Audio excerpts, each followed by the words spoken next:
ধরুন কারোর ওপর বান চালনা করা হচ্ছে, কারোর ওপর বশীকরণ করা হচ্ছে, বা বিভিন্ন তন্ত্রক্রিয়া বিভিন্ন কিছু করা হচ্ছে। যদি এই সমস্ত কিছু করা হয়ে থাকে তাহলে কি করবেন? কি করবেন? অমাবস্যার দিন কি করবেন? একটা পাতি লেবু নেবেন, নিখুঁত দেখে একটা পাতি লেবু ওই বিকেলবেলাতেই কিনে আনবেন, যাতে কোনো নিখুঁতভাবে থাকে, মানে কোনো নষ্ট না হয়ে যায়।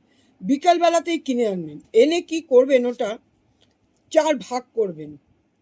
চার ভাগ করে এরম ফুলের মতন করবেন, নিচটা জোড়া থাকবে, চারটে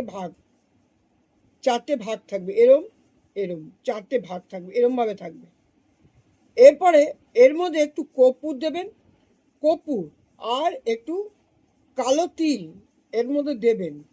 দিয়ে যার উপরে এটা করা হয়েছে তার উপর সোজা দিকে আপনি ঘোরাবেন 7 বার। ঘোরানোর পরে উল্টো দিকে ঘোরাবেন 7 বার, তার বডিতে ঘোরাবেন 7 বার, তাকে বসিয়ে, তাহলে পুরো পা অবধি ঘোরানো যাবে। এই ঘোরানোটার ফলে কি হবে, এর মধ্যে থেকে এটা ছেড়ে যাবে।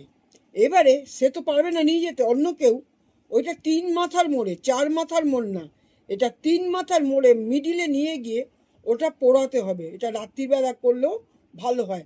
ওটাকে পুড়িয়ে দিতে হবে, পুরো কাগজ নিয়ে যাবেন, খাতার কাগজ নিয়ে যাবেন, পেপার নিয়ে যাবেন না। পেপারের মধ্যে নিয়ে গেলে কি হয়, পেপারটার মধ্যে তো নানান রকম খারাপ খবর বেরোয়, মানে খুন জখম মারপিট সব বেরোয়। তাই জন্য খাতার কাগজ নিয়ে যাবেন, নিয়ে গিয়ে ওটার মধ্যে পোড়াবেন।